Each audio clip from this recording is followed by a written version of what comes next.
ವಾರ್ತೆಗಳ ವಿವರ.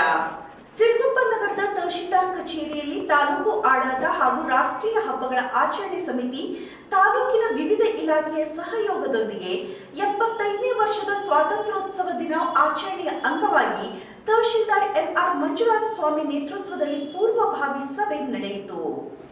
ನಗರದ ತಹಶೀಲ್ದಾರ್ ಕಚೇರಿಯಲ್ಲಿ ತಾಲೂಕು ಆಡಳಿತ ಹಾಗೂ ರಾಷ್ಟ್ರೀಯ ಹಬ್ಬಗಳ ಆಚರಣೆ ಸಮಿತಿ ತಾಲೂಕಿನ ವಿವಿಧ ಇಲಾಖೆಯ ಸಹಯೋಗದೊಂದಿಗೆ 75ನೇ ವರ್ಷದ ಸ್ವಾತಂತ್ರ್ಯೋತ್ಸವ ದಿನಾಚರಣೆಯ ಅಂಗವಾಗಿ ತಹಶೀಲ್ದಾರ್ ಎನ್ಆರ್ ಮಂಜುನಾಥ್ ಸ್ವಾಮಿ ನೇತೃತ್ವದಲ್ಲಿ ಪೂರ್ವಭಾವಿ ಸಭೆ ನಡೆಯಿತು.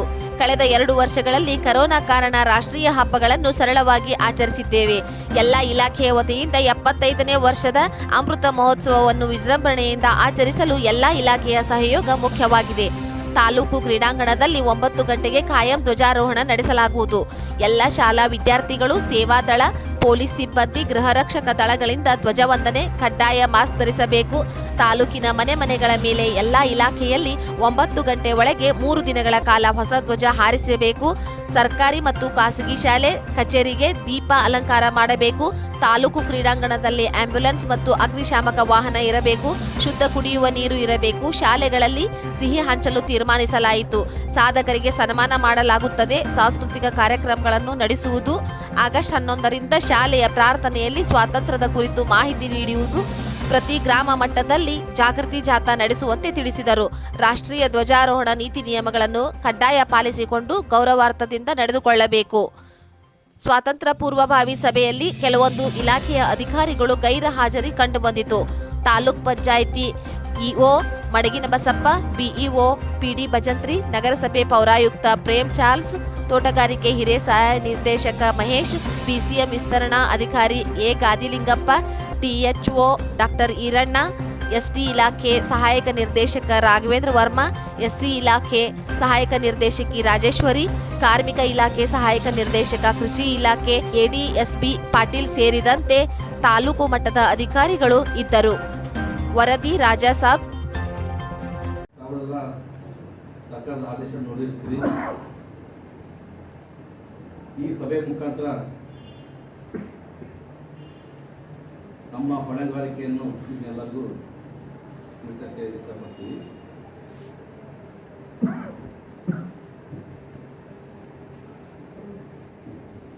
ಇಳಕಲ್ ನಗರಸಭೆ ಕಾರ್ಯಾಲಯದ ವತಿಯಿಂದ ಹುನಗುಂದ ಮತಕ್ಷೇತ್ರದ ಶಾಸಕ ದೊಡ್ಡನಗೌಡ ಜಿ ಪಾಟೀಲರ ನೇತೃತ್ವದಲ್ಲಿ ದೇಶದ ಪ್ರಧಾನಮಂತ್ರಿ ನರೇಂದ್ರ ಮೋದಿ ಅವರ ಆದೇಶದನ್ವಯ ಪ್ರತಿ ಮನೆಗಳ ಮೇಲೆ ತ್ರಿವರ್ಣ ಧ್ವಜ ಹಾರಿಸುವಂತಹ ಮಹತ್ತರ ಕಾರ್ಯಕ್ರಮವನ್ನು ನಗರದ ಶ್ರೀ ಬಾಬಾ ಸಾಹೇಬ್ ಅಂಬೇಡ್ಕರ್ ಸಭಾಭವನದಲ್ಲಿ ಸಾಂಕೇತಿಕವಾಗಿ ಧ್ವಜವನ್ನು ನೀಡುವುದರ ಮೂಲಕ ಚಾಲನೆಯನ್ನು ನೀಡಲಾಯಿತು. ಇಳಕಲ್ ನಗರಸಭೆ ಕಾರ್ಯಾಲಯದ ವತಿಯಿಂದ ಹುನಗುಂದ ಮತಕ್ಷೇತ್ರದ ಜನಪ್ರಿಯ ಶಾಸಕರಾದ ಶ್ರೀ ದೊಡ್ಡನಗೌಡ್ರು ಜಿ ಪಾಟೀಲರ ನೇತೃತ್ವದಲ್ಲಿ ನಗರಸಭೆ ಅಧ್ಯಕ್ಷರಾದ ಶ್ರೀ ಮಂಜುನಾಥ್ ಶೆಟ್ಟರ್, ಉಪಾಧ್ಯಕ್ಷರಾದ ಶ್ರೀ ಗುರು ದತ್ತಾತ್ರೇಯ ಗುಳೇದ್, ಚೇರ್ಮನ್ ರಾದ ಶ್ರೀ ಗಣೇಶ್ ಎರಡೋಣಿ, ಮಾಜಿ ಅಧ್ಯಕ್ಷರಾದ ಶ್ರೀಮತಿ ಶೋಭಾ ಆಮದಿಹಾಳ್, ಆಯುಕ್ತರಾದ ಶ್ರೀ ರಾಮಕೃಷ್ಣ ಸಿದ್ದನಗೊಳ್ಳ ಇವರುಗಳ ಉಪಸ್ಥಿತಿಯಲ್ಲಿ ದೇಶದ ಪ್ರಧಾನಿಗಳಾದ ಶ್ರೀ ನರೇಂದ್ರ ಮೋದಿಜಿ ಅವರ ಆದೇಶದನ್ವಯ ಪ್ರತಿ ಮನೆಗಳ ಮೇಲೆ ತ್ರಿವರ್ಣ ಧ್ವಜ ಹಾರಿಸುವ ಮಹತ್ತರ ಕಾರ್ಯವನ್ನು ಆಗಸ್ಟ್ 13ರಿಂದ 15ರವರೆಗೆ ಆಯೋಜಿಸುವ ನಿಟ್ಟಿನಲ್ಲಿ ಹರ್ ಘರ್ ತಿರಂಗಾ ಅಭಿಯಾನ ಕಾರ್ಯಕ್ರಮವನ್ನು ನಗರದ ಶ್ರೀ ಬಾಬಾ ಸಾಹೇಬ್ ಅಂಬೇಡ್ಕರ್ ಸಭಾಭವನದಲ್ಲಿ ಸಾಂಕೇತಿಕವಾಗಿ ಧ್ವಜ ನೀಡುವುದರ ಮೂಲಕ ಚಾಲನೆ ನೀಡಲಾಯಿತು. ಮುಂಬರುವ 2-3 ದಿನಗಳಲ್ಲಿ ಪ್ರತಿ ಮನೆಗೆ ಗೌರವಪೂರ್ವಕವಾದ ತ್ರಿವರ್ಣ ಧ್ವಜ ವಿತರಿಸಲಾಗುವುದು. ತಾಲೂಕಿನ ಪ್ರತಿ ಮನೆಯ ಮೇಲೂ ತ್ರಿವರ್ಣ ಧ್ವಜ ಹಾರಿಸುವುದರ ಮೂಲಕ ದೇಶಾಭಿಮಾನ ಮೆರೆಯಬೇಕು ಎಂದು ಶಾಸಕರು ವಿನಂತಿಸಿದರು. ಕಾರ್ಯಕ್ರಮದಲ್ಲಿ ನಗರದ ಪ್ರಮುಖರು, ನಗರಸಭೆ ಸದಸ್ಯರು, ನಗರಸಭೆ ಸಿಬ್ಬಂದಿ ವರ್ಗದವರು ಹಾಗೂ ನಾಗರಿಕರು ಪಾಲ್ಗೊಂಡಿದ್ದರು. ನಮ್ಮ ದೇಶದ ಅನೇಕ ಜನ ಮಹಾನ್ ನಾಯಕರು ಅವರ ತ್ಯಾಗ ಮತ್ತು ಬಲಿದಾನಗಳ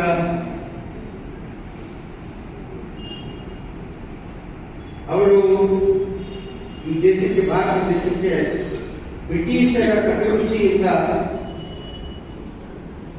ಬಿಡಿಸಬೇಕು, ನಾವು ಭಾರತೀಯರು ಸ್ವತಂತ್ರವಾಗಿ ಪ್ರಜಾಸತ್ತಾತ್ಮಕ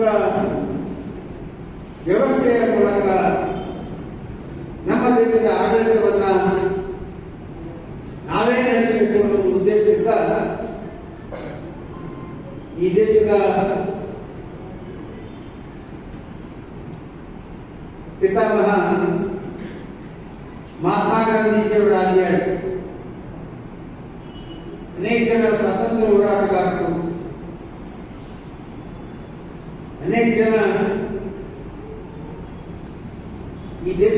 ತಮ್ಮ ಪ್ರಾಣವನ್ನು ಬಲಿದಾನವನ್ನು ಕೊಡೋದ್ರ ಮೂಲಕ ಆ ನಿಟ್ಟಿನಲ್ಲಿ ದಿವಂಗತ ಮಾಜಿ ಪ್ರಧಾನಿ ಲಾಲ್ ಬಹದ್ದೂರ್ ಶಾಸ್ತ್ರಿ ಅವರು ಹೇಳಿದರು, ಜೈ ಜವಾನ್ ಜೈ ಕಿಸಾನ್. ಇವತ್ತು ನಮ್ಮ ದೇಶದ ಗಡಿಭಾಗಗಳನ್ನ ನಮ್ಮ ಸೈನಿಕರು ಕಾಯ್ತಾ ಇದ್ದಾರೆ ಅಂತ ಹೇಳಿ ಇವತ್ತು ನಾವೆಲ್ಲರೂ ಸುರಕ್ಷಿತವಾಗಿದ್ದೇವೆ. ಆದರೂ ಕೂಡ ಪಕ್ಕದ ವೈರಿ ರಾಷ್ಟ್ರಗಳಿಂದ ಮೇಲಿನ ಮೇಲೆ ಕಿರುಕುಳ ಅಂದ್ರೆ ಭಯೋತ್ಪಾದನೆ ಚಟುವಟಿಕೆಗಳ ಮುಖಾಂತರ ಈ ದೇಶದಲ್ಲಿ ಬಾಂಬ್ಗಳನ್ನು ಹಾಕೋದ್ರ ಮುಖಾಂತರ, ಮದ್ದುಗುಂಡುಗಳನ್ನು ಹಾಕೋದ್ರ ಮುಖಾಂತರ, ಜನರ ಒಂದು ಜೀವವನ್ನು ತೆಗೆಯೋದ್ರ ಮುಖಾಂತರ ಭಾರತ ದೇಶದಲ್ಲಿ ಅಶಾಂತಿಯನ್ನು ಉಂಟು ಮಾಡುವಂತಹ ಒಂದು ಪ್ರಯತ್ನವನ್ನ ಪಾಕಿಸ್ತಾನ ತನ್ನ ಭಯೋತ್ಪಾದನೆ ಚಟುವಟಿಕೆಗಳ ಮುಖಾಂತರ ಮೇಲೆ ಮಾಡ್ತಾನೆ ಇದೆ. ಚೀನಾನು ಕೂಡ ನಮ್ಮ ದೇಶದ ಗಡಿಯಲ್ಲಿ ನಮ್ಮ ಸೈನಿಕರ ಬಗ್ಗೆ ಆಗಾಗ ಕಿರಿಕ್ ಮಾಡ್ತಕ್ಕಂಥ. ನಾನು ಯಾಕೆ ಹೇಳ್ತಾ ಇದ್ದೇನೆ ಅಂತಂದ್ರೆ, ಬಹುಶಃ ಈ ದೇಶದ ಸ್ವಾತಂತ್ರ್ಯ ಅಷ್ಟು ಸುಲಭವಾಗಿ ಬಂದಿಲ್ಲ. ಒಂದು ಉದಾಹರಣೆ ನಾನು ಹೇಳಿಕೆ ಇಚ್ಛೆ ಪಡ್ತೇನೆ. ಯಾವ ಕೆಚ್ಚನೆಯ ವೀರ ನಾಯಕ ಯುವಕರ ಕಣ್ಮಣಿಯಾಗಿದ್ದಂಥ ವೀರ್ ಸಾವರ್ಕರ್ ಅವರು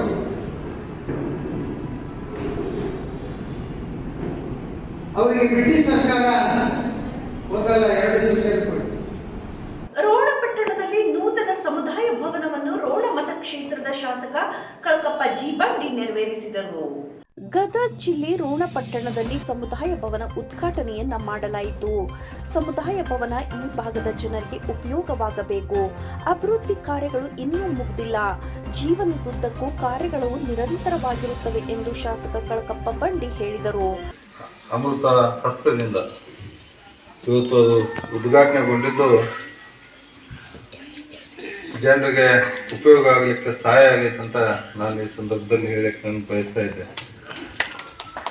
ಕಳೆದ ವಾರ ಮುಚ್ಚಪ್ಪನವರು ಮತ್ತು ಪೂಣೆ ಮುತ್ತಣ್ಣವರು ಹೋದರು, ಇಲ್ಲ 3ನೇ ತಾರೀಕು ಮಾಡೋಣ ಅಂದಾಗ ಆಯ್ತು ಮಾಡೋಣ ಅಂತ. ಪಾಪ ಅವರು ಬಹಳಷ್ಟು ಹುರುಪಿನಿಂದ ಕಾರ್ಡು ಗೀಡು ಪ್ರಿಂಟ್ ಮಾಡಿ ಓಣಿ ಜನರಿಗೆ ಊಟ ಹಾಕಿ ಇರ್ಲಿ ಅಂತೇಳಿ ನಾನು ಕೇಳ್ಕೊಂಡು ಮಾತನಾಡ್ತಾ ಇದ್ದೆ.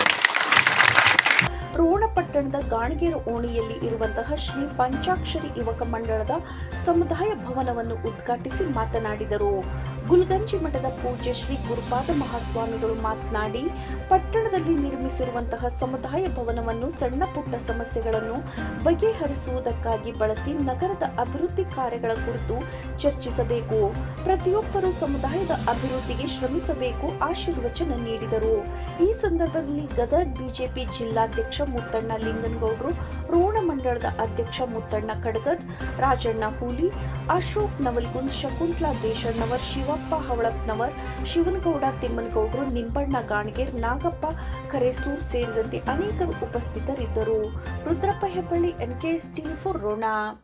ಏನಾದರೂ ಇವರು ಶಾಸಕರು ಕೊಡಬೇಕಂದ್ರೆ ಅದಕ್ಕೆ ಅನೇಕ ರೀತಿಯ ಕಾಯ್ದೆ ಕಾನೂನು ಕಟ್ಟಳೆಗಳನ್ನು ಬಹಳದವನ್ನ ಅವರು ಆಗಿನ ಸಂದರ್ಭದಲ್ಲಿ ಕೊಟ್ಟು ಇದೊಂದಕ್ಕೆ ಚಾಲನೆ ಕೊಟ್ಟು ಬಿಲ್ಡಿಂಗ್ ಆಯಿತು. ಆನಂತರ ಏನೋ ಕಾರಣದಿಂದ ಇಲ್ಲಿವರೆಗೂ ಹಂಗೆ ಉದ್ಘಾಟನೆ ನಮ್ಮ ಮುತ್ತಣ್ಣವರು ಓಣಿ ಏರಿಯೆಲ್ಲ ಮಾಡ್ಬೇಕಂತಿದ್ರು, ಅದು ಹಂಗೆ ಮುಂದಕ್ಕೆ ಹೋಗ್ಕೊಂತ ಬಂತು. ಇವತ್ತೇನೋ ಒಂದು ಒಳ್ಳೆಯ ಸುಸಂದರ್ಭ, ನಮ್ಮ ಸನ್ಮಾನ್ಯ ಕಳಕಪ್ಪನವರು ಇದರಲ್ಲಿ ಈ ಒಂದು ಉದ್ಘಾಟನಾ ಸಮಾರಂಭ ಜರುಗಿದ್ದು ಬಹಳ ಸಂತೋಷ. ಈ ಸಮುದಾಯ ಇದರ ಅರ್ಥನೇ ಏನಂತಂದ್ರೆ ಇದು ಒಬ್ಬರದಲ್ಲ, ಇಡೀ ಒಂದು ಓಣಿ ಊರಿನ ಎಲ್ಲರ ಸಮುದಾಯ ಅಂದರೆ ಸಮೂಹದ ಒಂದು ಆಸ್ತಿ. ಅದು ಅದರ ಉಪಯೋಗ ಏನು ಅಂತಂದ್ರೆ ಓಣಿಯಲ್ಲಿ ಏನಾದರೂ ಒಂದು ಸಣ್ಣ ಕಾರಣ ಕಟ್ಟು ಅಥವಾ ಒಂದು ಏನೋ ಒಂದು ಮೀಟಿಂಗು, ಯುವಕರದ್ದು ಒಂದು ಏನಾದರೂ ಚರ್ಚೆಗಳನ್ನು, ಒಳ್ಳೆಯ ಕೆಲಸಕ್ಕೆ ಸಾಮಾಜಿಕ ಧಾರ್ಮಿಕ ಕೆಲಸಗಳನ್ನು ಮಾಡಲಿಕ್ಕೆ ಒಂದು ತನ್ನದೇ ಆಗಿರ್ತಕ್ಕಂಥ ಬಿಲ್ಡಿಂಗ್ ಇರಬೇಕಂತ ತಿಳ್ಕೊಂಡು ಅನೇಕ ಕಡೆ ಮಾಡ್ತಾ ಇದ್ದಾರೆ. ಈ ಒಂದು ಸಮುದಾಯ ಭವನದ ಉಪಯೋಗ ಏನಂತಂದರೆ ಇಲ್ಲಿ ವಾರಕ್ಕೆ ಒಂದು ಸಲ ನಿಮ್ಮ ಓಣಿಯ ಸಮಸ್ಯೆಗಳು ಇರ್ತಾವೆ. ಎಲ್ಲರೂ ಸಣ್ಣ ಸಣ್ಣ ಸಮಸ್ಯೆಗಳು ಇರ್ತಾವೆ. ಸಣ್ಣ ಸಣ್ಣ ಸಮಸ್ಯೆಗೂ ಕೋರ್ಟು ಕಚೇರಿ ಪೊಲೀಸ್ ಸ್ಟೇಷನ್ ಹೋಗೋ ಬದಲಿ ಹಿಂದಿನ ಗ್ರಾಮ ಪಂಚಾಯತಿ ಒಂದು ಪರಿಕಲ್ಪನೆ ಏನಿತ್ತಲ್ಲ, ಏನಾಗಿದ್ರು ಊರು ಹೊರಗೆ ಏನೈತಲ್ಲ ಹೋಗುವಂಗಿಲ್ಲ, ಕೋರ್ಟು ಕಚೇರಿ ಹೋಗಂಗಿಲ್ಲ. ಆ ರೀತಿಯಲ್ಲಿ ನಿಮ್ಮದೇ ಆಗಿರ್ತಕ್ಕಂಥ ಒಂದು ಸಮಿತಿ ಮಾಡಿಕೊಂಡು ಸಣ್ಣ ಪುಟ್ಟ ಜಗಳಕ್ಕೆ ಏನೈತೆ ಅಲ್ಲೇ ತೊಂದರೆಗೆ ಒಳಪಡ್ತಿರ್ತೀರಿ. ಅದು ಆಗದಂಗೆ ಇದು ಒಂದು ಭವನದಲ್ಲಿ ಕುತ್ಕೊಂಡು ನೀವೆಲ್ಲ ಚರ್ಚೆ ಮಾಡಿ ಯಾರ್ದು ಸರಿ ಯಾರ್ದು ತಪ್ಪು ಇಲ್ಲಿ ನಿರ್ಣಯ ಆದಷ್ಟು ಬಹುಶಃ ಕೋರ್ಟು ಕಚೇರಿಯಲ್ಲಿ ಪೊಲೀಸ್ ಸ್ಟೇಷನ್ದಲ್ಲಿ ಆಗುತ್ತೆ. ಯಾಕಂದ್ರೆ ಓಣಿ ಹಿರಿಯರಿಗೆಲ್ಲ ಗೊತ್ತಿರ್ತದೆ ಸಮಸ್ಯೆಗಳು, ಯಾರು ತಪ್ಪು ಒಪ್ಪು, ಯಾರು ಒಳ್ಳೆಯವರು ಕೆಟ್ಟಿರ್ತಕ್ಕಂಥದ್ದು. ಅದಕ್ಕೆ ಇಲ್ಲಿ ಒಂದು ಚರ್ಚೆಯ ಒಂದು ಮಾಡಲಿಕ್ಕೆ ಉತ್ತಮ ಇರ್ತಕ್ಕಂಥ ಬಿಲ್ಡಿಂಗನ್ನು ಇಲ್ಲಿ ಮಾಡಿದಿರಿ. ಅದ್ರ ಜೊತೆಗೆ ಹೇಳಿದಲ್ಲ, ವಾರಕ್ಕೊಮ್ಮೆ ಆಗಲಿ 15 ತಿಂಗಳಿಗೊಮ್ಮೆ ಆಗಲಿ ಏನೈತಲ್ಲ ನಿಮ್ಮ ಸಮಸ್ಯೆಗಳನ್ನು ಬಗೆಹರಿಸಿಕೊಳ್ಳಿಕ್ಕೆ ಏನೈತೆ ಒಂದು ಉತ್ತಮ ಇರ್ತಕ್ಕಂಥ ಜಾಗ. ಜೊತೆಗೆ ಏನೋ ಒಂದು ಕುಂತ್ಕೊಂಡು ಪ್ರಾರ್ಥನೆ ಮಾಡೋಕ್ಕಂತೂ ನಮ್ಮ ಊರು ತುಂಬ ದೇವಸ್ಥಾನಗಳು ಸಾಕಷ್ಟು ಅದಾವು. ಅವೆಲ್ಲ ಕಡೆ ಏನೈತಲ್ಲ ಇದನ್ನು ಮಾಡೋದ್ರಿಂದ ನಿಮ್ಮಲ್ಲಿ ಒಂದು ರೀತಿಯಿಂದ ಒಕ್ಕಟ್ಟು, ಆತ್ಮೀಯತೆ, ಪರಸ್ಪರ ಪ್ರೀತಿ, ವಿಶ್ವಾಸ ಬೆಳೀಲಿಕ್ಕೆ ಸಾಧ್ಯ ಇದೆ. ಇಲ್ಲಾಂದ್ರೆ ಸುಮ್ಮನೆ ದೂರ ಕುಂತ್ಕೊಂಡು ಏನೇನೋ ಮಾತಾಡಿದ ಕೂಡಲೇ ವೈಮನಸ್ಸು ಜಾಸ್ತಿ ಆಗ್ತದೆ. ಅದನ್ನೇ ಒಂದು ಕಡೆ ಕುಂತ್ಕೊಂಡು ನೀವು ಬಗೆಹರಿಸ್ಕೊಂಡ್ರೆ ನಿಮ್ಮ ಸಮಸ್ಯೆಗಳಿಗೆ ಪರಿಹಾರ ಸಿಗುತ್ತೆ. ಅಂಥ ಒಂದು ಕೆಲಸ ಈ ಒಂದು ಸಮುದಾಯ ಭವನದಿಂದ ಆಗಲಿ ಅಂತ ತಿಳ್ಕೊಂಡು ಆಶಿಸಿ. ಸಿಂಧನೂರು ತಾಲೂಕಿನ ತುರ್ವಿಹಾಳ್ ಪಟ್ಟಣದ ಸರ್ಕಾರಿ ಪ್ರಥಮ ದರ್ಜೆ ಕಾಲೇಜಿನ ರಸ್ತೆ ಮತ್ತು ಕಾಲೇಜು ಆವರಣ ಸಣ್ಣ ಮಳೆ ಬಂದರೆ ಕೆರೆಯಂತಾಗುತ್ತದೆ. ಸಿಂಧನೂರು ತಾಲೂಕಿನ ತುರುವಿಹಾಳ್ ಪಟ್ಟಣದ ಸರ್ಕಾರಿ ಪ್ರಥಮ ದರ್ಜೆ ಕಾಲೇಜಿನ ರಸ್ತೆ ಮತ್ತು ಕಾಲೇಜ್ ಆವರಣ ಸಣ್ಣ ಮಳೆ ಬಂದರೂ ಕೆರೆಯಂತಾಗುತ್ತದೆ. ದಿನನಿತ್ಯ ಕಾಲೇಜು ತೆರಳಲು ರಸ್ತೆಯ ಮೇಲೆಲ್ಲ ಮಳೆ ನೀರಿನೊಂದಿಗೆ ತ್ಯಾಜ್ಯ ಶೇಖರಣೆಗೊಂಡು ರಸ್ತೆ ಹದಗೆಟ್ಟಿದೆ. ವಿದ್ಯಾರ್ಥಿಗಳ ಸಂಚಾರಕ್ಕೆ ಸಮಸ್ಯೆಯಾಗುತ್ತಿದೆ. ಸಾಮಾನ್ಯ ಮಳೆ ಸುರಿದರೆ ಸಂಪೂರ್ಣ ಕೆಸರು ಗದ್ದೆಯಂತ ಆಗುವ ಕಾಲೇಜಿನ ರಸ್ತೆ ನಿರಂತರ ಸುರಿದ ಭಾರೀ ಮಳೆಯಿಂದ ರಸ್ತೆಯಲ್ಲಿ ಸಂಚರಿಸಿದರೂ ಒಂದೆಡೆ ಸಾಲು ಸಾಲಾಗಿರುವ ತಗ್ಗು ದಿಣ್ಣೆ ಮತ್ತು ಗುಂಡಿಗಳು ಸ್ವಾಗತಿಸಿದರೆ ಮತ್ತೊಂದೆಡೆ ಅಪಘಾತಕ್ಕೀಡಾಗುವ ಸಾಧ್ಯತೆ ಹೆಚ್ಚಿದೆ. ಇದಕ್ಕೆ ಸಂಬಂಧಪಟ್ಟ ಜನಪ್ರತಿನಿಧಿಗಳು, ಅಧಿಕಾರಿಗಳು ಗಮನ ಹರಿಸಬೇಕೆಂದು ವಿದ್ಯಾರ್ಥಿಗಳು ಎಚ್ಚರಿಕೆ ನೀಡಿದ್ದಾರೆ. ಪಟ್ಟಣ ಪಂಚಾಯತ್ ಹಾಗೂ ಸ್ಥಳೀಯ ಜನಪ್ರತಿನಿಧಿಗಳು ಇದರ ಬಗ್ಗೆ ಕಾಳಜಿ ವಹಿಸಿ ಆವರಣ ಮತ್ತು ರಸ್ತೆಯನ್ನು ಸುಧಾರಿಸುವ ಕೆಲಸ ಮಾಡಬೇಕಿದೆ. ಇಲ್ಲದಿದ್ದರೆ ಮಳೆಗಾಲ ಮುಗಿಯುವವರೆಗೂ ವಿದ್ಯಾರ್ಥಿಗಳು ಓಡಾಡಲು ಇಲ್ಲಿ ನಿತ್ಯ ಸಮಸ್ಯೆ ಅನುಭವಿಸಬೇಕಾಗಿದೆ ಎಂದು ಪ್ರಾಂಶುಪಾಲರಾದ ಪ್ರಹ್ಲಾದ್ ರೆಡ್ಡಿ ಅವರು ತಿಳಿಸಿದ್ದಾರೆ. ಎನ್ಕೆಎಸ್ ಟಿವಿ4 ರಿಪೋರ್ಟರ್ ಮೆಹಬೂಬ್ ಮೊಮಿನ್ ಜೊತೆ ಕ್ಯಾಮರಾಮನ್ ವಿಜಯ್ ಕುಮಾರ್. ಸಿರುಗುಪ್ಪ ನಗರದ ತಾಲೂಕು ಕಮ್ಮವಾರಿ ಭವನದಲ್ಲಿ ತಾಲೂಕು ಆಡಳಿತ, ತಾಲೂಕು ಪಂಚಾಯತ್, ಮಹಿಳಾ ಮತ್ತು ಮಕ್ಕಳ ಅಭಿವೃದ್ಧಿ ಇಲಾಖೆ ಹಾಗೂ ರಾಷ್ಟ್ರೀಯ ಗ್ರಾಮೀಣ ಜೀವನೋಪಾಯ ಅಭಿಯಾನಗಳ ಸಹಯೋಗದಲ್ಲಿ ನಡೆದಂತಹ ಕಾರ್ಯಕ್ರಮವನ್ನು ಶಾಸಕ ಎಂಎಸ್ ಸೋಮಲಿಂಗಪ್ಪ ಉದ್ಘಾಟಿಸಿದರು. ನಗರದ ತಾಲೂಕು ಕಾಮವಾರಿ ಭವನದಲ್ಲಿ ತಾಲೂಕು ಆಡಳಿತ, ತಾಲೂಕು ಪಂಚಾಯತ್, ಮಹಿಳಾ ಮತ್ತು ಮಕ್ಕಳ ಅಭಿವೃದ್ಧಿ ಇಲಾಖೆ ಹಾಗೂ ರಾಷ್ಟ್ರೀಯ ಗ್ರಾಮೀಣ ಜೀವನೋಪಾಯ ಅಭಿಯಾನಗಳ ಸಂಯೋಗದಲ್ಲಿ ನಡೆದ ಕಾರ್ಯಕ್ರಮವನ್ನು ಶಾಸಕ ಎಂಎಸ್ ಸೋಮಲಿಂಗಪ್ಪ ಉದ್ಘಾಟಿಸಿದರು. ನಂತರ ಅವರು ಮಾತನಾಡಿ, ಜಗತ್ತಿನ ಬಲಾಢ್ಯ ರಾಷ್ಟ್ರಗಳಲ್ಲಿ ಭಾರತ ಒಂದಾಗಿದ್ದು, ಅಂತಹ ದೇಶದಲ್ಲಿ ಅತ್ಯಂತ ಹಿಂದುಳಿದ ವರ್ಗಗಳ ಬುಡಕಟ್ಟು ಜನಾಂಗದ ಮಹಿಳೆಯಾದ ದ್ರೌಪದಿ ಮುರ್ಮು ಅವರನ್ನು ರಾಷ್ಟ್ರಪತಿಯನ್ನಾಗಿ ಆಯ್ಕೆ ಮಾಡಿ ದೇಶದ ಮಹಿಳೆಯರಿಗೆ ಪ್ರಧಾನಿ ಮೋದಿಜಿಯವರು ಪ್ರಾತಿನಿಧ್ಯ ನೀಡಿದ್ದು, ಮಹಿಳೆಯರು ಇಂದು ಎಲ್ಲಾ ರಂಗಗಳಲ್ಲಿ ಸಮಾನತೆಯನ್ನು ಸಾಧಿಸುತ್ತಿದ್ದಾರೆ. ಮಹಿಳಾ ಮತ್ತು ಮಕ್ಕಳ ಕಲ್ಯಾಣ ಇಲಾಖೆ ಉಪನಿರ್ದೇಶಕ ವಿಜಯ್ ಕುಮಾರ್ ಮಾತನಾಡಿ, ಮಹಿಳಾ ಸ್ವಸಹಾಯ ಸಂಘ ರಚನೆಯಾಗಿ 10 ವರ್ಷ, ಹೆಚ್ಚಿನ ಉಳಿತಾಯ ಹಾಗೂ ಗ್ರಾಮ ಪಂಚಾಯಿತಿ ವ್ಯಾಪ್ತಿಯಲ್ಲಿ ನೋಂದಣಿಯಾಗಿರುವ ಸ್ವಸಹಾಯ ಗುಂಪುಗಳನ್ನು ಅಮೃತ ಸ್ವಸಹಾಯ ಗುಂಪುಗಳೆಂದು ಪರಿಗಣಿಸಿ ಸರ್ಕಾರದಿಂದ ನೇರವಾಗಿ 1 ಲಕ್ಷ ರೂಪಾಯಿ ಉಚಿತವಾಗಿ ನೀಡುತ್ತಿದ್ದು, ಮಹಿಳೆಯರು ಹಣವನ್ನು ಸದುಪಯೋಗಪಡಿಸಿಕೊಳ್ಳಬೇಕು.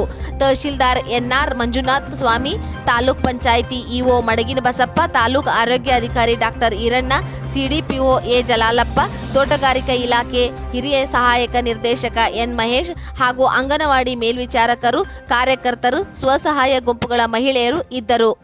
ವರದಿ ರಾಜಾಸಾಬ್ ಸಿರುಗುಪ್ಪ.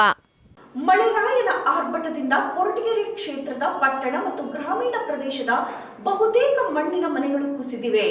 ರೈತಾಪಿ ವರ್ಗ ಬಿತ್ತನೆ ಮಾಡಿದ್ದಂತಹ ಬೆಳೆಗಳು ನೀರಿನಲ್ಲಿ ಮುಳುಗಿ ರೈತರಿಗೆ ಕೋಟ್ಯಾಂತರ ರೂಪಾಯಿ ನಷ್ಟವಾಗಿದೆ. ಮಳೆರಾಯನ ಆರ್ಭಟದಿಂದ ಸುವರ್ಣಮುಖಿ, ಜಯಮಂಗಲಿ ಮತ್ತು ಗರುಡಾಚಲ ನದಿ ಪಾತ್ರದ ಸೇತುವೆಗಳು ಸಂಪೂರ್ಣ ಜಲಾವೃತವಾಗಿದೆ. ಕೊರಟಗೆರೆ ಕ್ಷೇತ್ರದ ಪಟ್ಟಣ ಮತ್ತು ಗ್ರಾಮೀಣ ಪ್ರದೇಶದ ಬಹುತೇಕ ಮಣ್ಣಿನ ಮನೆಗಳು ಕುಸಿದಿವೆ. ರೈತಾಪಿ ವರ್ಗ ಬಿತ್ತನೆ ಮಾಡಿದ್ದ ಬೆಳೆಗಳು ನೀರಿನಲ್ಲಿ ಮುಳುಗಿ ರೈತರಿಗೆ ಕೋಟ್ಯಾಂತರ ರೂಪಾಯಿ ನಷ್ಟವಾಗಿದೆ. ಕೊರಟಗೆರೆ ಕ್ಷೇತ್ರದಲ್ಲಿ ಹುಟ್ಟಿ ಹರಿಯುವಂತಹ ಸುವರ್ಣಮುಖಿ, ಜಯಮಂಗಲಿ ಮತ್ತು ಗರುಡಾಚಲ ನದಿ ಪಾತ್ರದ 175ಕ್ಕೂ ಅಧಿಕ ಕೆರೆ ಕಟ್ಟೆಗಳು ಭರ್ತಿಯಾಗಿವೆ. 25 ವರ್ಷಗಳ ನಂತರ ಮಾವತ್ತೂರು ಕೆರೆಯ ಕೋಡಿ ಬಿದ್ದಿರುವ ಪರಿಣಾಮ ರೈತರ ಮುಖದಲ್ಲಿ ಮಂದಹಾಸ ಮೂಡಿದೆ. ಮತ್ತೊಂದು ಕಡೆಯಲ್ಲಿ ಮಳೆಯ ಪ್ರಮಾಣ ಹೆಚ್ಚಾದ ಪರಿಣಾಮ ಗ್ರಾಮೀಣ ಪ್ರದೇಶದ ರೈತರಿಗೆ ಸಮಸ್ಯೆ ಎದುರಾಗಿದೆ. ಗ್ರಾಮೀಣ ಪ್ರದೇಶದ ತೋಟದ ಮನೆಗಳಲ್ಲಿ ವಾಸಿಸುತ್ತಿರುವಂತಹ ರೈತರಿಗೆ ಈಗಾಗಲೇ ಸಂಕಷ್ಟ ಎದುರಾಗಿದೆ. ಮತ್ತೆ ಮಳೆಯಾದರೆ ಅನಾಹುತ ಎದುರಾಗುವ ಸಾಧ್ಯತೆಯೇ ಹೆಚ್ಚಾಗಿದೆ. ರೈತಾಪಿ ವರ್ಗ ತೋಟದ ಮನೆಗಳನ್ನು ತೊರೆದು ಗ್ರಾಮಗಳಿಗೆ ಆಗಮಿಸುವಂತೆ ಈಗಾಗಲೇ ಕಂದಾಯ, ಪೊಲೀಸ್ ಇಲಾಖೆ ಮತ್ತು ಗ್ರಾಮ ಪಂಚಾಯಿತಿ ಅಧಿಕಾರಿ ವರ್ಗ ಮನವಿಯನ್ನ ಮಾಡಿದೆ. ಮಳೆರಾಯನ ಆರ್ಭಟದಿಂದ ಸಂಕಷ್ಟ ಎದುರಾಗಿರುವ ಪ್ರದೇಶಗಳಲ್ಲಿ ಈಗಾಗಲೇ ಕಂದಾಯ, ಪೊಲೀಸ್ ಮತ್ತು ಸ್ಥಳೀಯ ಗ್ರಾಮ ಪಂಚಾಯಿತಿ ಆಡಳಿತ ಮೊಕ್ಕಾಂ ಹೂಡಿದೆ. ನೂರಾರು ವಿದ್ಯುತ್ ಕಂಬಗಳು ಧರೆಗೆ ಉರುಳಿರುವಂತಹ ಪರಿಣಾಮ ರಾತ್ರಿ ಇಡೀ ರೈತರು ಮತ್ತೆ ಕತ್ತಲಿನಲ್ಲಿಯೇ ಕಾಲ ಕಳೆಯುವಂತಹ ಪರಿಸ್ಥಿತಿಯು ನಿರ್ಮಾಣವಾಗಿದೆ. ಸಮಸ್ಯೆ ತೀವ್ರ ಆಗಿರುವ ಪರಿಣಾಮ ಬೆಸ್ಕಾಂ ಇಲಾಖೆಯು ಸಹ ಹಗಲು ರಾತ್ರಿ ಕಾರ್ಯಾಚರಣೆಯನ್ನು ನಡೆಸುತ್ತಿದೆ. Devaraj KN, NKS TV4 Koratagere. ನಮ್ದು ಈಗ ಮುಸ್ಕಿನ ಜೋಳದ್ದು ಹೋಗಿದೆ, ಸ್ವಲ್ಪ ಹೂವಿನ ತೋಟ ಹೋಗಿದೆ, ಒಂದು ಅರ್ಧ ಎಕರೆ ಹೂವಿನ ತೋಟ ಹೋಗಿದೆ. ತಿರ್ಗಿ ಟೊಮೊಟೊ ಹೋಗಿದೆ ಒಂದು ಅರ್ಧ ಎಕರೆ, ಬದನೆ ಗಿಡ ಹೋಗಿದೆ ಒಂದು ಅರ್ಧ ಎಕರೆ. ಇಲ್ಲಿ ನಮ್ಮ ಅಶೋಕಣ್ಣವ್ರದ್ದೆಲ್ಲಾನು ಅವ್ರ ಅಣ್ಣ ತಮ್ಮದ ಒಂದು 20 ಎಕರೆ ಇದೆ. ಅದು ಪೂರ್ತಿ ಮುಸ್ಕಿನ ಜೋಳ ಹಾಕಿದ್ರು. ಮುಸ್ಕಿನ ಜೋಳ ಎಲ್ಲ ಹಾನಿಯಾಗಿದೆ. ಸುಗಂಧರಾಜ ಇತ್ತು, ಸುಗಂಧರಾಜಿಂದ ಹೋಗಿದೆ. ತಿರ್ಗಮಿಂದ ಲಕ್ಷ್ಮಮ್ಮ ಅಂತ ಹೇಳ್ಬಿಟ್ಟು ಅವ್ರದ್ದು ಎಲ್ಲಾನು ಪೂರ್ತಿ ಮುಸ್ಕಿನ ಜೋಳ ಹಾಕಿದ್ರು, ಅವ್ರದ್ದು ಹೋಗಿದೆ. ಸುತ್ತಮುತ್ತ ಯಾವಾಗ ಆಯ್ತಿದೆ ಹಂಗಿಲ್ಲ ಅಣ್ಣ ರಾತ್ರಿ 3 ಗಂಟೆಯಿಂದ ಈಗ ಈಚೆಗೆ, ರಾತ್ರಿಯಿಂದ 3 ಗಂಟೆಯಿಂದ ಈಚೆಗೆ ಆಗಿದೆ. ಮನೆಗೆಲ್ಲ ನೀರು ನುಗ್ಗಿದ್ಯಾ? ಮನೆಗೆಲ್ಲ ನೀರು ನುಗ್ಗಿದೆ. ಮನೆಗೆಲ್ಲ 10 ಮನೆಗೂ ನೀರು ನುಗ್ಗಿದೆ. ಏನೇನಾಗಿದೆ? ಮನೆಯೆಲ್ಲ ರಾಗಿ ಇದೆ, ಅಕ್ಕಿ ಇದೆ, ರೇಷನ್ ಎಲ್ಲ ಹೋಗಿದೆ. ಬಟ್ಟೆ ಬರೆ ಏನು ತೆಕ್ಕೊಳಕ್ಕಾಗಿಲ್ಲ. ಎಲ್ಲ ಸಿದ್ದಿಕ್ಕಿದಂಗೆ ದಿಢೀರ್ ಅಂತ ಬಂದಿದೆ. ದನ ಕರಳು ಎಲ್ಲಾನು ಬಾಧೆ ಬಿದ್ದು ಆ ಕಡೆ ಕಟ್ಟಿದೀವಿ. ಸ್ವಲ್ಪ ಎಲ್ಲ ಆಚೆಗೆ ಎಲ್ಲ ಕಟ್ಟಿದೀವಿ. 3ವರೆಗೆ ಬಂತು. ಬಂದ ತಕ್ಷಣನೇ ಜಾಸ್ತಿ ಫೋರ್ಸ ಬಂದ್ಬಿಟ್ಟು ನೀರು. ನಾವು ಎಲ್ಲಿಗೆ ಹೋಗ್ಬೇಕು ಅನ್ನೋದು ದಿಕ್ಕು ತೋರ್ಲಿಲ್ಲ. ಅದಕ್ಕೆ ಎಲ್ಲ ಸಾಮಾನೆಲ್ಲ ಬಿಟ್ಬಿಟ್ಟು ಹೋದ್ವಿ. ಮನೆಗೆ ರೇಷನ್ನು, ಬಟ್ಟೆ, ಅದು ಇದು, ಫ್ರಿಜ್ಜು ಎಲ್ಲ ನೆಂದೋಗಿದೆ. ಜಮೀನಲ್ಲಿ ಎಲ್ಲಾನು ಫುಲ್ ಬೆಳೆಯುತ್ತಿದ್ದೆಲ್ಲ ಹಾನಿಯಾಗಿದೆ. ಎಷ್ಟು ಗಂಟೆಗೆ ಆಯ್ತು ಇದು? ಇದು 4ವರೆಗೆ ಆಯ್ತು. 3 ಗಂಟೆ ಅಷ್ಟೊತ್ತು ಆಯ್ತು. ಆಮೇಲೆ 4 ಗಂಟೆಗೆ ಫುಲ್ಲು ನೀರೆಲ್ಲನೂ ಇದಾಯ್ತು, ತುಂಬ್ಕೊಬಿಡ್ತು. ಫುಲ್ಲು ಮನೆಯಲ್ಲೆಲ್ಲ ಆವರಿಸ್ಬಿಟ್ಟು. ಊಟಕ್ಕೆಲ್ಲ ಏನು ಮಾಡ್ಬೇಕಮ್ಮ? ಊಟಕ್ಕೆಲ್ಲ ಇನ್ನೇನು ಸರ್, ಏನಿಲ್ಲ, ಉಪವಾಸ ಇದ್ದಾರೆ ಸರ್ ಬೆಳಗ್ಗೆಯಿಂದ. ಎಲ್ಲಿ ಮಾಡೋದು? ಎಲ್ಲ ನೀರು ಫುಲ್ಲು. ಏನೇನು ಎಂದೋಗಿದಮ್ಮ? ಏನೇನು ಎಂದೋಗಿದೆ? ದವಸ ಧಾನ್ಯ, ರಾಗಿ, ಅಕ್ಕಿ, ಹಸಿಟ್ಟು ಎಲ್ಲ ನೆಂದೋಗಿದೆ. ಏನು ಮಾಡ್ಕೊಂತಿದ್ದೀರಮ್ಮ ಅದಕ್ಕೆಲ್ಲ ಈಗ?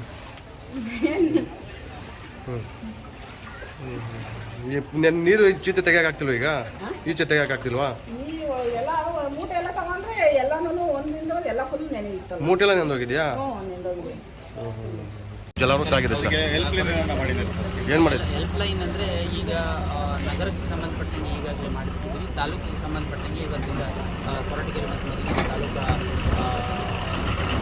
ತಹಸೀಲ್ದಾರ್ ಕೇಂದ್ರ ಆಫೀಸಲ್ಲೇ ಸಹಾಯ ಮಾಡಿದ್ದಾರೆ. ಈಗ ಚಿಲ್ಗಾನಹಳ್ಳಿ ಅನ್ನೋ ಗ್ರಾಮ ಸಂಪೂರ್ಣ ಜಲಾವೃತ ಆಗಿದೆ ಸರ್. ಅಲ್ಲಿಗೆ ತಾವು ಭೇಟಿ ನೀಡ್ತೀರಾ? ಹೌದು, ಚಿಲ್ಗಾನಹಳ್ಳಿದು ಆಲ್ರೆಡಿ ತಹಸೀಲ್ದಾರ್ ಅವರು ಕ್ರಮ ಕೈಗೊಳ್ತಾ ಇದ್ದಾರೆ. ನಾವು ಈಗ SP ಅವರು ಇದ್ದಾರೆ, DC ಇದ್ದಾರೆ. ಒಟ್ಟಿಗೆ ನಾವು ಈಗ ಎಲ್ಲೆಲ್ಲಿ ಅಂದರೆ ನಮ್ಮ ಇಂಟರ್ವೆನ್ಷನ್ದಿಂದ ಎಲ್ಲೆಲ್ಲಿ ಬೇಗ ಬಗೆಹರಿಸ್ತೀವಿ. ಈಗ ನಾವು ಚನ್ನಸಾಗರ ಅಲ್ಲಿ ಇಮಿಡಿಯೇಟ್ ಹೋಗಿ ನಾವು ಒಂದು 2 hours ವರ್ಕ್ ಮಾಡಿದ್ದಕ್ಕೆ ಇಮಿಡಿಯೇಟಾಗಿ ಎಲ್ಲ ಡಿಸೈಡ್ ಆಯಿತು. ಅದೇ ಥರ ಅಲ್ಲಿ ಎಲ್ಲಿ ಅವಶ್ಯಕತೆ ಇದೆ ಡೆಫಿನೆಟ್ಲಿ ಅಲ್ಲೆಲ್ಲ ವಿಸಿಟ್ ಮಾಡ್ತೀವಿ. ಚನ್ನಸಾಗರ ಕೋಡೆ ಹತ್ರ ಹೋಗೋದಕ್ಕೆ ರಸ್ತೆನೇ ಇಲ್ಲ ಸರ್, ಸಂಪೂರ್ಣ ಮುಚ್ಚಿದೆ ಸರ್. ನಾವೀಗ ಅಲ್ಲಿಂದಲೇ ಬಂದ್ವಿ. ಈಗೆಲ್ಲ ಕಂಪ್ಲೀಟ್ ಕ್ಲಿಯರ್ ಮಾಡಿದ್ದೀವಿ. ಹಾಂ ಸರ್, ಈಗ ಸಮಸ್ಯೆ ಬಗೆಹರಿದಿದೆ. ಬಟ್ ಗಂಜಿ ಅಲ್ಲಿ ಕಾಳಜಿ ಕೇಂದ್ರವನ್ನು ಏನು ಸ್ಟಾರ್ಟ್ ಮಾಡಬೇಕಾಗಿದೆ, ಆ ಕಾಳಜಿ ಕೇಂದ್ರವನ್ನು ಸ್ಟಾರ್ಟ್ ಮಾಡಬೇಕು. ಮತ್ತು ಎಲ್ಲ ರಸ್ತೆಗಳು, ಸೇತುವೆಗಳು, ಸುಮಾರು ರಸ್ತೆಗಳು ಜಲಾವೃತ ಆಗಿದೆ. ಮತ್ತು ಲಂಕಿನಹಳ್ಳಿ ಸೇತುವೆ ಕೊಚ್ಕೊಂಡು ಹೋಗಿದೆ ಸರ್. ಅದೇ ಈಗ ಅಂಥ ಸೇತುವೆಗಳದ್ದು ಆಯಾ ಇಲಾಖೆಗೆ ನಿನ್ನೆನೇ ನಾವು ಹೇಳಿದ್ದೀವಿ, CM ಅವರು ಹೇಳಿದ್ದಾರೆ. ಅದ್ರ ಈಗ ನಮ್ಗೆ ಏನಾಗಿದೆ ಅಂದರೆ ಜನರು ಕಷ್ಟದಲ್ಲಿದ್ದಾರೆ, ಅವರಿಗೆ ಇಮಿಡಿಯೇಟ್ ರಿಲೀಫ್ ಏನು ಬೇಕು ಆ ಒಂದು ಮಾಡ್ತಾ ಇದ್ದೀವಿ. ಇದನ್ನು ನಾವು ಎಸ್ಟಿಮೇಟ್ ಮಾಡಿ ಮತ್ತೆ ಕ್ರಮ. ಈಗಿನ ಜಿಲ್ಲಾದ್ಯಂತ, ರಾಜ್ಯಾದ್ಯಂತ ಭಾರಿ ಮಳೆಯಿಂದ ಏನೇ ಅನಾಹುತ ಆಗ್ತಾ ಇದೆ, ಎಲ್ಲ ಮಾನ್ಯ ಜಿಲ್ಲಾಧಿಕಾರಿಗಳ ಆದೇಶದಂತೆ ನಾವು ಆಲ್ರೆಡಿ ಟೀಮ್ಸ್ ಎಲ್ಲ ರಚನೆ ಮಾಡಿದ್ದೀವಿ. ವಿಲೇಜ್ ಟಾಸ್ಕ್ ಫೋರ್ಸ್ ಕಮಿಟಿ ಏನಿತ್ತು ಅದನ್ನು ಆ್ಯಕ್ಟಿವೇಟ್ ಮಾಡಿದ್ದೀವಿ. ಜೊತೆಲಿ ಎಲ್ಲ ನಾಡ್ ಕಚೇರಿಯಲ್ಲಿ ಮತ್ತು ಗ್ರಾಮ ಪಂಚಾಯತಿ PDO ಆಫೀಸಲ್ಲೆಲ್ಲ ಒಂದು ರಿಜಿಸ್ಟರ್ ಮೇಂಟೈನ್ ಮಾಡ್ತಾ ಇದ್ವಿ. ಯಾಕೆಂದರೆ ಎಲ್ಲರೂ ತಾಲೂಕು ಆಫೀಸ್ಗೆ EO ಆಫೀಸ್ಗೆ ಅಥವಾ ಚೀಫ್ ಆಫೀಸರ್ ಹತ್ರನೇ ಬರೋಕ್ಕಾಗಲ್ಲ. ಹಾಗಾಗಿ ಅವರೇ ಅಲ್ಲಲ್ಲೇ ಗ್ರಾಮ ಪಂಚಾಯತಿ ಲೆವೆಲಲ್ಲೇ ಯಾರ್ದಾದ್ರೂ ಈ ಥರ ಏನಾದರೂ ಮಳೆ ಬಿದ್ದು ಮನೆ ಹಾನಿಯಾಗಿದ್ದರೆ ಅಥವಾ ಮನೆ ಒಳಗೆ ನೀರು ನುಗ್ಗಿದ್ರೆ ಅಥವಾ ತೋಟ ಏನಾದರೂ ಹಾಳಾಗಿದ್ದರೆ ತಕ್ಷಣ ಅಲ್ಲೇ ಮಾಹಿತಿ ಕೊಡೋದಕ್ಕೋಸ್ಕರ ಒಂದು ರಿಜಿಸ್ಟ್ರನ್ನು ಇಟ್ಟಿದ್ವಿ, ನೋಟಿಸ್ ಬೋರ್ಡಲ್ಲೂ ಹಾಕ್ಸಿದ್ವಿ, ಮತ್ತು ಈಗ ಟಾಮನ್ನು ಓಡಿಸ್ತಾ ಇದ್ವಿ. ಎಲ್ಲದಕ್ಕಿಂತ ಹೆಚ್ಚಾಗಿ ಒಂದು ಏನು ಅಂತ ಅಂದರೆ ಸಾರ್ವಜನಿಕ ಮನವಿ ಏನು ಅಂತ ಅಂದರೆ ದಯಮಾಡಿ ಯಾವುದೇ ಕಾರಣಕ್ಕೂ ಕೆರೆ, ಕುಂಟೆ, ಬಾವಿ, ಹಳ್ಳ, ತೊರೆ ಹತ್ರ ಯಾರೂ ಹೋಗಬೇಡಿ. ಜೊತೆಯಲ್ಲಿ ಪೋಷಕರು ಮಕ್ಕಳಿಗೆ ಅವಾಯ್ಡ್ ಮಾಡಿ. ನಮ್ಮಲ್ಲಿ ಏನಾಗ್ತಾ ಇದೆ ಅಂದರೆ ಮಕ್ಕಳಿಗೇನೆ ಪೋಷಕರು ಕರ್ಕೊಂಡು ಹೋಗ್ತಾ ಇದ್ದಾರೆ. ಅವ್ರಿಗೆ ಒಂದು ಉತ್ಸಾಹ ಇದೆ, ಅರ್ಥ ಆಗುತ್ತೆ, ಆದರೆ ಇಲ್ಲಿ ಸಾವು ನೋವುಗಳು ತುಂಬ ಜಾಸ್ತಿ ಆಗ್ತಾ ಇದೆ. ದಯಮಾಡಿ ಯಾರೂ ಕೆರೆಗಳ ಹತ್ರ ಹೋಗೋಕ್ಕೆ ಹೋಗಬೇಡಿ. ಇದೇನು ಒಂದು 4-5 ದಿನದವರೆಗೂ ನಮಗೆ ಅಲರ್ಟ್ ಝೋನ್ ಅಂತ ಏನು ಡಿಕ್ಲೇರ್ ಮಾಡಿದ್ದಾರೆ. ಹಾಗಾಗಿ ನಾವು 24/7 ಕಂಟ್ರೋಲ್ ರೂಮ್ ಓಪನ್ ಮಾಡ್ತಾ ಇದ್ದೀವಿ. ರೋಣ ಪಟ್ಟಣದ ನಾಗರ ಪಂಚಮಿ ಹಬ್ಬದ ನಿಮಿತ್ತವಾಗಿ ಶ್ರೀ ಹುಡೇ ಲಕ್ಷ್ಮೀ ದೇವಿ ಯುವಕ ಸಂಘ ಹಾಗೂ ಗುರು ಹಿರಿಯರ ಇವರ ಸಂಯುಕ್ತ ಆಶ್ರಯದಲ್ಲಿ ಪ್ರಪ್ರಥಮ ಬಾರಿಗೆ ಜೋಡಿ ಎತ್ತಿನ ಬಂಡಿ ಓಡಿಸುವಂತಹ ಸ್ಪರ್ಧೆಯನ್ನು ಏರ್ಪಡಿಸಲಾಗಿತ್ತು. ಗದಗ ಜಿಲ್ಲೆ ರೋಣ ಪಟ್ಟಣದಲ್ಲಿ ಜೋಡೆತ್ತಿನ ಬಂಡಿ ಓಡಿಸುವಂತಹ ಸ್ಪರ್ಧೆಯನ್ನ ನಡೆಸಲಾಯಿತು. ರೋಣ ಪಟ್ಟಣದ ನಾಗರ ಪಂಚಮಿ ಹಬ್ಬದ ನಿಮಿತ್ತವಾಗಿ ಶ್ರೀ ಹುಡೇದ ಲಕ್ಷ್ಮೀ ದೇವಿ ಯುವಕ ಸಂಘ ಹಾಗೂ ಗುರು ಹಿರಿಯರ ಇವರ ಸಂಯುಕ್ತ ಆಶ್ರಯದಲ್ಲಿ ಪ್ರಥಮ ಬಾರಿಗೆ ಜೋಡು ಎತ್ತಿನ ಬಂಡಿ ಓಡಿಸುವಂತಹ ಸ್ಪರ್ಧೆಯನ್ನು ಏರ್ಪಡಿಸಲಾಯಿತು. ಸ್ಪರ್ಧೆಯಲ್ಲಿ ಶಿರಸಂಗಿಯ ಶ್ರೀ ಕಾಳಿಕಾದೇವಿ ಪ್ರಸನ್ನ ಜೋಡೆತ್ತುಗಳು ಪ್ರಥಮ ಸ್ಥಾನವನ್ನು ಪಡೆದವು. ಅಬಗಂಚಿಯ ಜೈ ಹನುಮಾನ್ ಪ್ರಸನ್ನ ದ್ವಿತೀಯ ಸ್ಥಾನವನ್ನು ಪಡೆದವು. ವಾರೇಕಲ್ನ ಶ್ರೀ ದುರ್ಗಾದೇವಿ ಪ್ರಸನ್ನ ತೃತೀಯ ಸ್ಥಾನವನ್ನು ಪಡೆದವು. ಬೂದನಗುಡ್ಡದ ಮುಖೇಶ್ವರ ಸ್ವಯಂವರ ಪ್ರಸನ್ನ ಚತುರ್ಥ ಸ್ಥಾನವನ್ನು ಪಡೆದವು. ಸೋಮನಕಟ್ಟಿಯ ಶ್ರೀ ಶರಣಬಸವೇಶ್ವರ ಪ್ರಸನ್ನ ಪಂಚಮ ಸ್ಥಾನವನ್ನು ಪಡೆದವು. ರೋಣದ ಬಸನಗೌಡ ಪಾಟೀಲ್ ಜೋಡೆತ್ತುಗಳು ಷಷ್ಠಿ ಸ್ಥಾನವನ್ನು ಪಡೆದಿವೆ ಎಂದು ಟ್ರಸ್ಟ್ ಕಮಿಟಿ ಅವರು ತಿಳಿಸಿದ್ದಾರೆ. ಈ ಸಂದರ್ಭದಲ್ಲಿ ಬಸನಗೌಡ ಪಾಟೀಲ್, ವೀರಣ್ಣ ಯಲ್ಬುರ್ಗಿ, ಅಭೀಮ್ ಮಾಳ್ಗೌಡ್ರ, ಮುತ್ತಪ್ಪ ಗದಗಿನ್, ಶಂಕರಪ್ಪ ಗದಗಿನ್, ನಾಗನಗೌಡ ಮಾಳ್ಗೌಡ್ರು, ಹುಡೇದ್ ಲಕ್ಷ್ಮೀ ದೇವಿ ಯುವಕ ಮಂಡಳದ ಸರ್ವ ಸದಸ್ಯರು ಉಪಸ್ಥಿತರಿದ್ದರು. Rudrappa Hebballi, NKS TV4 Ron.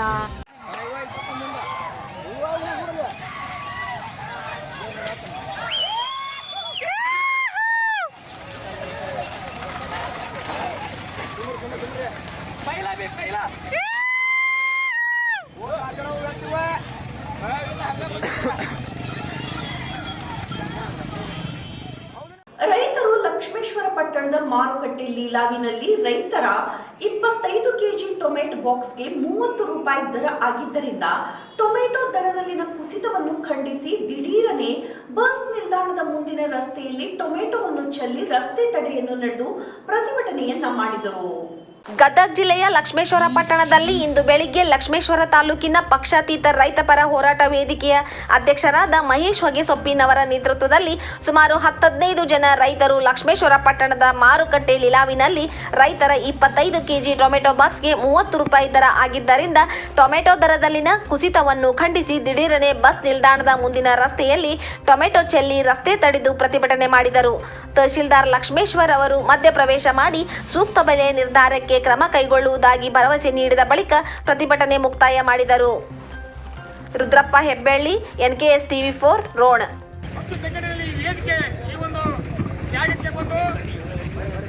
ಯಾವ ರೈತರಿಗೆ ಆದಂತ ಅನ್ಯಾಯವನ್ನ ಕೇಳುವುದಕ್ಕೋಸ್ಕರ ಮಾಧ್ಯಮದ ಮುಖಾಂತರ ಈ ರಾಜ್ಯವನ್ನ, ಈ ತಾಲೂಕನ್ನ ಆಳುತ್ತಿರುವಂತಹ ಜನಪ್ರತಿನಿಧಿಗಳಿಗೆ ಎಲ್ಲ ಜನರು ಅವರ ಕಿವಿ ಹಿಂಡುವ ಕೆಲಸ ಮಾಡಬೇಕನ್ನೋ ಒಂದು ಉದ್ದೇಶ ಸಲುವಾಗಿ ಇವತ್ತಿನ ಈ ಒಂದು ಸಂದರ್ಭದಲ್ಲಿ ಯಾವ ರೈತರಿಗೆ ಅನ್ಯಾಯ ಒಂದು ರೈತ ಇವತ್ತ ಬೆಳಗ್ಗೆ ಏನು ಅನ್ಯಾಯ ಆಗ್ತಾ ಇದೆ ಆ ರೈತರ ಮುಖಾಂತರ ನಾವೆಲ್ಲ ಮಾಧ್ಯಮ ಮುಖಾಂತರ ಆ ರೈತ ಕೇಳಬೇಕು. ಆ ಪ್ರಶ್ನೆಗಳಿಗೆ ಮಾನ್ಯ ತಹಸೀಲ್ದಾರ್ ಒಂದು ಉತ್ತರ ಹೇಳಬೇಕು ಅನ್ನೋ ಒಂದು ಸಂದರ್ಭದೊಳಗೆ ಇವತ್ತಿನ ದಿವಸ ಅವ್ರು ಹೇಳಿದ ಮೇಲೆ ನಾವು ಅರ್ಥ ಮಾಡ್ತೀವಿ. ಮಾನ್ಯ ತಹಸೀಲ್ದಾರ್ ಬರೋ ಮುಖಾಂತರ ಈ ಒಂದು ಕಾರ್ಯಕ್ರಮವನ್ನು ಮುಕ್ತಾಯಗೊಳಿಸ್ತಾ ಇದ್ದೀವಿ. ಇವತ್ತಿನ ಹೋರಾಟ ಅಲ್ಲ, ಎಲ್ಲ ಪಟ್ಟಲ್ಲಿ ಸೋಮವಾರ 1ನೇ ತಾರೀಕು ಮಾಧ್ಯಮದ ಮುಖಾಂತರ ಇಡೀ ಲಕ್ಷ್ಮೇಶ್ವರ ಜನರಿಗೆ ಈಗಾಗಲೇ ಮಾಧ್ಯಮದ ಮುಖಾಂತರ ಪ್ರಕಟಣೆಗೊಳಿಸಲಾಗಿದೆ. ಆ ಒಂದು ಸಂದರ್ಭದಾಗ ಇವರ ಬಗ್ಗೆ ನಾವು ಮಾತಾಡ್ತೀವಿ. ಈ ಒಂದು ನನಗೆ ಆದಂತ ಕಷ್ಟವನ್ನು ರೈತ ನಿಮ್ಮೆಲ್ಲರ ಮುಂದೆ ನಿಮ್ಮೆಲ್ಲರ ಪರವಾಗಿ ಇವತ್ತು ಮಾತನಾಡಬೇಕಂತ ಕೇಳ್ಕೊತಾ ಇದ್ದೀನಿ. ದೇವರಿಗೆ ಹರಕೆ ರೂಪದಲ್ಲಿ ನೀಡಲಾದಂತಹ ಗೂಳಿಗಳನ್ನ ಖದೀಮರ ತಂಡ ಕದಿಯುತ್ತಿರುವಂತಹ ಘಟನೆ ನಂಜನಗೂಡಿನಲ್ಲಿ ಬೆಳಕಿಗೆ ಬಂದಿದೆ. ದೇವರಿಗೆ ಹರಕೆ ರೂಪದಲ್ಲಿ ನೀಡಲಾದ ಗೂಳಿಗಳನ್ನ ಖದೀಮರ ತಂಡ ಕದಿಯುತ್ತಿರುವ ಘಟನೆ ನಂಜನಗೂಡಿನಲ್ಲಿ ಬೆಳಕಿಗೆ ಬಂದಿದೆ. ಮಧ್ಯರಾತ್ರಿ ಖದೀಮರು ನಡೆಸಿದ ಕೈಚಳಕ ಸ್ಥಳೀಯರ ಮೊಬೈಲ್ನಲ್ಲಿ ಸೆರೆಯಾಗಿದೆ. ಸ್ಥಳೀಯರು ಹಾಕಿದ ಆವಾಜ್ಗೆ ಹೆದರಿದ ತಂಡ ವಾಹನ ಸಮೇತ ಕಾಲ್ಕಿತ್ತಿದೆ. ನಿನ್ನೆ ರಾತ್ರಿ ಬಿದ್ದ ಭಾರೀ ಮಳೆಗೆ ನಂಜನಗೂಡಿನ ಅಂಗಡಿ ಬೀದಿಯಲ್ಲಿ ಮಳಿಗೆಗಳ ಬಳಿ ಆಶ್ರಯ ಪಡೆದಿದ್ದ ಗೂಳಿಗಳ ಮೇಲೆ ಹಸುಗಳ್ಳರ ಕಣ್ಣು ಬಿದ್ದಿದೆ. ಮಧ್ಯರಾತ್ರಿ ಗೂಳಿಗಳನ್ನ ಲಪಟಾಯಿಸಲು ಸುಮಾರು 4 ಜನರ ತಂಡ ಮೆಟಾಡಾರ್ ವಾಹನ ಸಮೇತ ಬಂದಿದೆ. ಗೂಳಿಗಳನ್ನ ವಾಹನದಲ್ಲಿ ತುಂಬಲು ಯತ್ನಿಸುತ್ತಿದ್ದಾಗ ಉಂಟಾದ ಶಬ್ದಕ್ಕೆ ಸ್ಥಳೀಯರು ಎಚ್ಚರಗೊಂಡು ಮೊಬೈಲ್ನಲ್ಲಿ ದೃಶ್ಯಗಳನ್ನು ಸೆರೆ ಹಿಡಿದಿದ್ದಾರೆ. ಉರ್ದು ಭಾಷೆಯಲ್ಲಿ ಆವಾಜ್ ಹಾಕುತ್ತಿದ್ದಂತೆಯೇ ವಾಹನ ಸಮೇತ ಎಸ್ಕೇಪ್ ಆಗಿದ್ದಾರೆ. ಘಟನೆ ನಂತರ ಇನ್ಸ್ಪೆಕ್ಟರ್ ಲಕ್ಷ್ಮೀಕಾಂತ್ ತಳವಾರ್ ಆಗಮಿಸಿದ್ದಾರೆ. ಆದರೆ ಅಷ್ಟರಲ್ಲಿ ದುಷ್ಕರ್ಮಿಗಳು ಎಸ್ಕೇಪ್ ಆಗಿದ್ದಾರೆ. ಹೀಗಿದ್ದರೂ ಸ್ವಲ್ಪ ದೂರದಲ್ಲಿ ನಿಂತಿದ್ದ ಕರುವೊಂದನ್ನು ಹೊತ್ತೊಯ್ದಿದ್ದಾರೆ. ಮಧ್ಯರಾತ್ರಿ ವೇಳೆ ರಾಜಾರೋಷವಾಗಿ ಇಂತಹ ಕೃತ್ಯಗಳು ನಡೆಯುತ್ತಿದ್ದರೂ ಪೊಲೀಸರು ಎಚ್ಚೆತ್ತುಕೊಂಡಿಲ್ಲ ಎಂಬ ಆರೋಪ ಸ್ಥಳೀಯರದ್ದು. ಕೂಡಲೇ ಇಂತಹ ಖದೀಮರ ಹೆಡೆಮುರಿ ಕಟ್ಟುವ ಜೊತೆಗೆ ದೇವಾಲಯದಲ್ಲೇ ಗೋವುಗಳನ್ನು ಸಂರಕ್ಷಿಸುವಂತಹ ಗೋಶಾಲೆಗಳನ್ನು ತೆರೆಯಬೇಕೆಂದು ಸ್ಥಳೀಯರ ಆಗ್ರಹ. Byte Chandrashekhar, NKS TV4.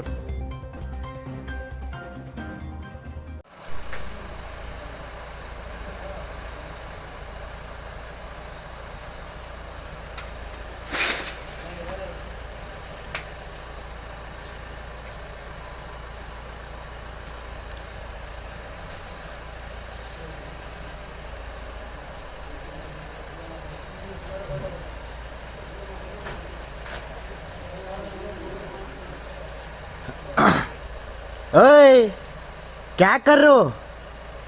देखो देखो इधर देखो.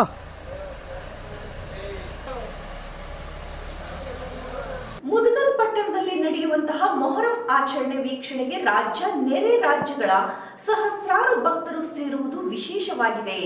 ಸಂಭ್ರಮ ಚಟುವಟಿಕೆ ಚುರುಕುಗೊಂಡಿದೆ. ಮುದಗಲ್ ಪಟ್ಟಣದ ಕಿಲ್ಲಾದಲ್ಲಿ ಇರುವಂತಹ ಹಜ್ರತ್ ಹುಸೇನ್ ಪೀರ್ ದರ್ಗಾದಲ್ಲಿ ಗರಿಗೆದರಿದಂತಹ ಮೊಹರಂ ಸಂಭ್ರಮ. 2 ವರ್ಷಗಳ ಬಳಿಕ ಮುದಗಲ್ನಲ್ಲಿ ಗರಿಗೆದರಿದಂತಹ ಮೊಹರಂ ಸಂಭ್ರಮ.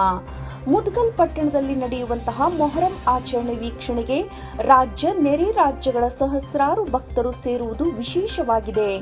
ಸಂಭ್ರಮ ಚಟುವಟಿಕೆ ಚುರುಕುಗೊಂಡಿದೆ. ಮುದಗಲ್ ಪಟ್ಟಣದ ಮೊಹರಂ ಭಾವೈಕ್ಯತೆಯ ಪ್ರತೀಕವಾಗಿದೆ. ಜೊತೆಗೆ ಮೊಹರಂ ಆಚರಣೆಗೆ ಐತಿಹಾಸಿಕ ಹಿನ್ನೆಲೆ ಇದೆ.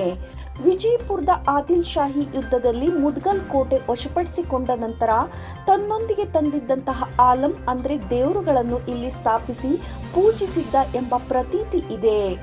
ಶ್ರೀಮಂತ ಬಡವ ಮೇಲು ಕೀಳು ಎಂಬ ಭೇದವಿಲ್ಲದೆ ಸರ್ವ ಧರ್ಮದವರು ಇದರಲ್ಲಿ ಭಾಗಿಯಾಗುವುದು ವಿಶೇಷ. ಇಲ್ಲಿರುವಂತಹ ಆಲಂ ದೇವರುಗಳಿಗೆ ಕಲ್ಯಾಣದ ರಾಜ ದತ್ತಿಗಳನ್ನು ಕಳುಹಿಸುತ್ತಿದ್ದ ಎಂದು ಇತಿಹಾಸದ ದಾಖಲೆಗಳಿಂದ ತಿಳಿದು ಬರುತ್ತದೆ. ಕೋಟೆಯೊಳಗಿನ ದರ್ಗಾದ ಪೀರ್ಗಳ ಸವಾರಿ ವೈಭವದಿಂದ ನಡೆಯುತ್ತದೆ. ಇದನ್ನು ಲಕ್ಷಾಂತರ ಭಕ್ತರು ಕಣ್ತುಂಬಿಕೊಳ್ಳುತ್ತಾರೆ. ದರ್ಗಾದ ಮುಂದಿರುವಂತಹ ಅಲಾವಿ ಕುಣಿ ಮುಂದೆ ಯುವಕರ ಹೆಜ್ಜೆಯನ್ನ ಹಾಕುತ್ತಾರೆ. ನೋಡಲು ಕಣ್ಣು ಸಾಲದು. ಕಾಳಗ ಯುದ್ಧದ ಘೋರ ವರ್ಣನೆ, ಅನ್ಯಾಯ, ವಂಚನೆ, ಶೌರ್ಯ, ಬಲಿದಾನಗಳ ಕಥನಗಳನ್ನು ಹಾಡುಗಾರರು ಹಾಡಿ ವರ್ಣಿಸುತ್ತಾರೆ. ಮೊಹರಂ ಅಂಗವಾಗಿ ಪಟ್ಟಣದ ಮುಸ್ಲಿಂ ಹಿಂದೂ ಸಮುದಾಯದವರು ಮನೆಗೆ ಸುಣ್ಣ ಬಣ್ಣ ಬಳೆದು ಸಿಂಗರಿಸಿ ಹಬ್ಬವನ್ನು ಆಚರಿಸುತ್ತಾರೆ. ಹರಕೆ ಹೊತ್ತವರು ಆಲಂಗಳಿಗೆ ಮುಡಿಪನ್ನ ಅರ್ಪಿಸುತ್ತಾರೆ. ಮುದಗಲ್ ಮೊಹರಂ ದಕ್ಷಿಣ ಭಾರತದಲ್ಲಿಯೇ ಪ್ರಸಿದ್ಧಿಯನ್ನ ಪಡೆದಿದೆ. ಪಟ್ಟಣದ ಕೋಟೆ ಹೊರಭಾಗದಲ್ಲಿ ನಡೆಯುವಂತಹ ಹಸನ್ ಹುಸೇನ್ ಸಹೋದರರ ಬೆಳ್ಳಿ ಪಾಂಜಾಗಳ ಮುಖಾಮುಖಿ ದೃಶ್ಯ ಮುಂದೆ ಕಣ್ತುಂಬಿಕೊಳ್ಳಲು ಬಹುದು. ಪಟ್ಟಣದಲ್ಲಿ ಸತತ 10 ದಿನಗಳ ಕಾಲ ಆಚರಿಸುವಂತಹ ಮೊಹರಂದಲ್ಲಿ ವಿವಿಧ ಧಾರ್ಮಿಕ ಕಾರ್ಯಕ್ರಮ ನಡೆಯುತ್ತವೆ.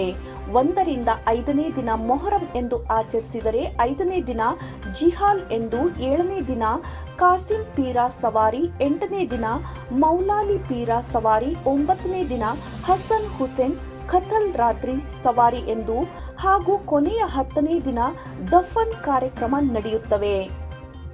ಆಲಂಗಳ ಕೊನೆಯ ಭೇಟಿ ರೋಮಾಂಚನಕಾರಿಯಾಗಿರುತ್ತದೆ. ದಕ್ಷಿಣ ಭಾರತದಲ್ಲಿ ಪ್ರಸಿದ್ಧಿ ಪಡೆದಿರುವಂತಹ ಮುದ್ಗಲ್ ಮೊಹರಂ ನೋಡಲು ದೇಶದ ನಾನಾ ರಾಜ್ಯಗಳ ಹಾಗೂ ರಾಜ್ಯದ ನಾನಾ ಕಡೆಗಳಿಂದ ಸಾವಿರಾರು ಜನರು ಮುದ್ಗಲ್ಗೆ ಆಗಮಿಸುತ್ತಾರೆ.